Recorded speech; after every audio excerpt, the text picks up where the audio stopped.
بادشاہ خوش نہیں تھا، وہ خوش رہنا چاہتا تھا اور خوشی کی تلاش میں مارا مارا پھرتا تھا۔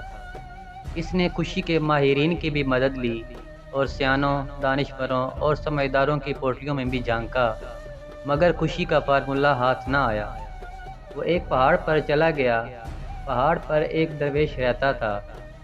درویش کے دو مشاغل تھے: صبح صادق کے وقت مشرق کی طرف منہ کر کے بیٹھ جانا اور سورج کو آہستہ آہستہ افق سے ابھرتے ہوئے دیکھنا، اور اس کے بعد جنگل میں نکل جانا، سارا دن جنگل میں گزار دینا۔ بھوک لگتی تھی تو وہ درختوں سے پھل توڑ کر کھا لیتا تھا، پیاس محسوس ہوتی تو وہ ندیوں، جھرنوں اور آبشاروں کا پانی پی لیتا۔ درویش کے پاس رہنے کے لیے ایک کٹیا تھی، وہ رات کٹیا میں آ جاتا تھا۔ درویش کے پاس سردیوں کے لیے 2 کمبل تھے، گرمیوں کے لیے کھلا آسمان اور ٹھنڈی زمین تھی، اور کپڑے لتے کی ضرورت زائرین پوری کر دیتے تھے۔ درویش کے پاس اس کے علاوہ کچھ نہیں تھا، لیکن وہ اس کے باوجود خوش تھا۔ بادشاہ اس خوشی کی وجہ دریافت کرنے کے لیے درویش کے پاس پہنچا۔ درویش نے سنا، ٹہکا لگایا، لکڑی کی کھڑاویں پہنی اور بادشاہ سے کہا: بادشاہ سلامت، میں اس کا جواب آپ کے دربار میں جا کر دوں گا۔ بادشاہ نے درویش کو گھوڑے پر بٹھایا اور دارالخلافہ آ گیا۔ درویش نے درخواست کی: آپ اب کسی ضرورت مند کو بلائیے۔ بادشاہ نے عرضیوں کی ٹرے سے ایک خط نکالا، وہ خط وزیر کے حوالے کیا اور ضرورت مند کو طلب کرنے کا حکم دے دیا۔ ضرورت مند کو دربار میں حاضر کر دیا گیا۔ درویش نے بادشاہ کے کان میں سرگوشی کی: آپ حکم جاری کریں، اے ضرورت مند، تم جاؤ، میری سلطنت میں دوڑو، تم سورج غروب ہونے تک زمین پر جتنا بڑا دائرہ بنا لوگے وہ زمین تمہاری ہو جائے گی۔ بادشاہ نے ضرورت مند کو حکم دے دیا۔ حکم جاری ہونے کے بعد بادشاہ، درویش اور درباری محل کے سامنے کرسیاں بچھا کر بیٹھ گئے۔ ضرورت مند کو لکیر کھینچ کر ایک مقام پر کھڑا کر دیا گیا۔ بادشاہ نے رومال ہلایا اور ضرورت مند نے دوڑنا شروع کر دیا۔ ضرورت مند نے دوڑ کے آغاز میں وقت کو 2 حصوں میں تقسیم کر دیا: صبح سے ظہر تک آگے جانا اور ظہر سے مغرب تک واپسی کا سفر۔ ضرورت مند کا خیال تھا یوں وہ زمین کا بہت بڑا ٹکڑا ہتھیا لے گا۔ ضرورت مند سرپٹ بھاگتا رہا۔ ظہر کے وقت اس نے 400 ایکڑ زمین گھیر لی۔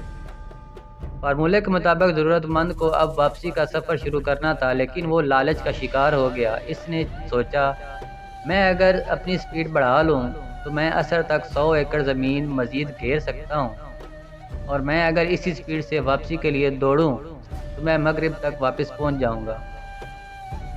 میں آپ کو یہاں انسان کی فطرت کی ایک کمزوری بتاتا چلوں۔ انسان لالچی ہے اور لالچ میں 2 درجن خامیاں ہیں، لیکن اس کی سب سے بڑی خامی کا تعلق انسانی ذہن کے ساتھ ہے۔ اللہ تعالیٰ نے انسان کو تخمینہ لگانے، کیلکولیشن کرنے کی صلاحیت سے نواز رکھا ہے۔ ہم جب بھی کوئی چیز دیکھتے ہیں، ہمارا دماغ فوراً اس کے عرض بل، موٹائی، وزن اور قیمت کا اندازہ لگاتا ہے، اور ہم اس کیلکولیشن کی بنیاد پر اگلے فیصلے کرتے ہیں۔ مگر جب ہم لالچ میں آتے ہیں تو ہمارا دماغ ایک عجیب کیمیکل پیدا کرتا ہے، اور یہ کیمیکل ہماری کیلکولیشن کی صلاحیت کو تباہ کر دیتا ہے، اور یوں ہم غلط فیصلے کرنے لگتے ہیں۔ آپ فراڈیوں کے ہاتھوں عمر بھر کی کمائی لٹانے والے لوگوں کی کہانیاں سنیں۔ آپ کہانی سننے کے فوراً بعد کہیں گے، تم پڑھے لکھے سمجھدار انسان ہو، تم یہ اندازہ نہیں لگا سکے، لوہا کبھی سونا نہیں بن سکتا، یا جو شخص ٹیکسی پر تمہارے پاس آیا تھا وہ تمہیں 5 کروڑ کی زمین 2.5 کروڑ میں کیسے دے سکتا ہے، یا جو دکان مارکیٹ میں کروڑ روپے کی ہے وہ 10 لاکھ میں کیسے مل سکتی ہے، اور مٹھائی سے شوگر کا علاج کیسے ہو سکتا ہے، اور اتنی خوبصورت لڑکی امریکہ سے پاکستان آ کر تم جیسے میٹرک فیل لڑکے سے کیوں شادی کرے گی، وغیرہ وغیرہ۔ فراڈ کا نشانہ بننے والا عموماً یہ جواب دیتا ہے، بھائی جان وہ جادوگر تھا، اس نے میری عقل پر پردہ ڈال دیا تھا۔ فراڈیا جادوگر نہیں تھا، جادوگر لالچ تھا، اور لالچ سے پیدا ہونے والا وہ کیمیکل تھا جو انسان کی عقل سلب کر لیتا ہے، اور یوں اچھا بھلا سمجھدار شخص ماموں بن جاتا ہے۔ میں واپس زمین گرنے والے شخص کی طرف آتا ہوں۔ لالچ نے اس کی عقل بھی سلب کر لی، اس کی کیلکولیشن بھی غلط ہو گئی، وہ مزید زمین کی لالچ میں اثر تک بھاگتا رہا۔ سورج نے جب تیزی سے واپسی کا سفر شروع کیا تو اس شخص کو اپنی غلطی کا احساس ہوا۔ وہ پلٹا اور واپسی کے لیے دوڑ لگا دی، لیکن دیر ہو چکی تھی۔ وہ اب مغرب سے قبل واپس نہیں پہنچ سکتا تھا۔ اس کے پاس اب دو آپشن تھے۔ وہ اپنی ہار مان لیتا، دوڑنا بند کر دیتا اور چپ چاپ گھر چلا جاتا، یا پھر جیتنے کے لیے سر توڑ کوشش کرتا۔ وہ دوسرے آپشن پر چلا گیا۔ میں آپ کو یہاں انسان کی ایک اور خامی بھی بتاتا چلوں۔ کامیابی میں سر توڑ محنت ہمیشہ تیسرے نمبر پر آتی ہے۔ پہلا نمبر پلاننگ، دوسرا نمبر صلاحیت کو حاصل ہوتا ہے۔ آپ کی منصوبہ بندی غلط ہے۔ آپ پہاڑ پر کھجور لگانا چاہتے ہیں یا صحرا میں چاول اگانا چاہتے ہیں تو خواہ کتنی محنت کر لیں، آپ کی کامیابی کے امکانات بہت کم ہوں گے۔ دوسرا، آپ میں اگر صلاحیت نہیں، آپ نے اگر باقاعدہ ٹریننگ حاصل نہیں کی، آپ نے اگر ٹاسک کے لیے تیاری نہیں کی، تو بھی آپ خواہ کتنی ہی سر توڑ محنت کر لیں، آپ کامیاب نہیں ہو سکیں گے۔ زمین گرنے والا بھی منصوبہ بندی اور صلاحیت دونوں سے عاری تھا، چنانچہ اس نے دوسرا فیصلہ بھی غلط کیا۔ اس نے سر توڑ کوشش کی ٹھان لی، بھاگنے کی سپیڈ بڑھا دی۔ وہ بری طرح تھکاوٹ کا شکار تھا، لیکن وہ اس کے باوجود دیوانہ وار دوڑ رہا تھا۔ وہ وقت پر پہنچنے کی کوشش میں اپنی سپیڈ بڑھاتا رہا، یہاں تک کہ اس کے پھیپھڑے پھٹ گئے، اس کے منہ سے خون جاری ہو گیا، لیکن وہ اس کے باوجود بھاگتا رہا۔ وہ بالآخر بادشاہ تک پہنچ گیا، لیکن گول پر پہنچنے کے بعد اس نے لمبی ہچکی لی، زمین پر گرا، تڑپا اور اپنی جان جانے آفرین کے حوالے کر دی۔ وہ زمین جیت گیا تھا، لیکن زندگی ہار گیا تھا۔ درویش اپنی جگہ سے اٹھا، زمین پر گرے شخص کے قریب آیا، ہاتھ سے اس کی کھلی آنکھیں بند کیں، بادشاہ کو قریب بلایا اور اس بد نصیب شخص کی لاش دکھا کر بولا، بادشاہ سلامت، ہرس کے بیوپاری کبھی خوش نہیں رہ سکتے۔ یہ شخص مجھ سے بہتر زندگی گزار رہا تھا۔ میرے پاس کپڑوں کا ایک جوڑا، لکڑی کے جوتے، 2 کمبل اور ایک پیالے کے سوا کچھ نہیں۔ میں شہر سے کوسوں دور پہاڑ پر رہتا ہوں، پھل کھاتا ہوں اور ندیوں کا پانی پیتا ہوں، لیکن خوش ہوں۔ کیوں؟ کیونکہ میں لالچ نہیں کرتا۔ جبکہ آپ میرے مقابلے میں اس شخص کے اثاثے دیکھیے۔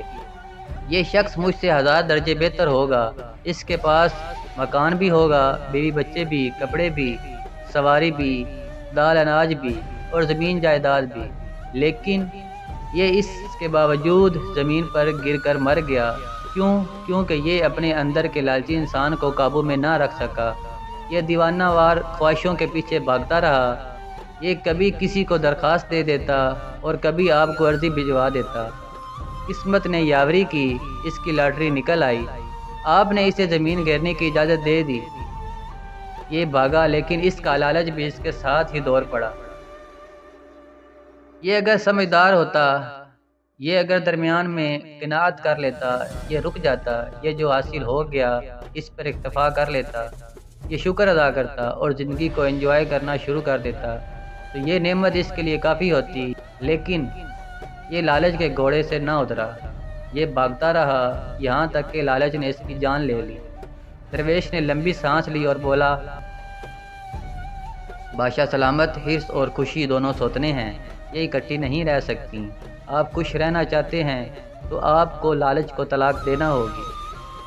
خوشی خود بخود آپ کے گھر میں بس جائے گی، لیکن آپ اگر لالچ کے گھوڑے پر بیٹھ کر خوشی کی تلاش میں سر پٹ بھاگتے رہے تو آپ کا انجام بھی اس شخص جیسا ہوگا۔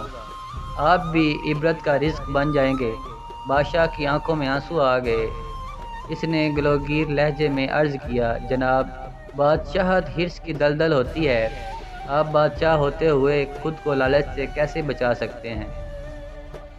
درویش نے کہکا لگایا اور فرمایا، اختیار میں اضافہ بادشاہوں کی ہرس ہوتی ہے، اور جو بادشاہ زیادہ سے زیادہ اختیارات حاصل کرنے کی کوشش کرتا ہے، اس میں اور زمین پر پڑے شخص میں کوئی فرق نہیں ہوتا۔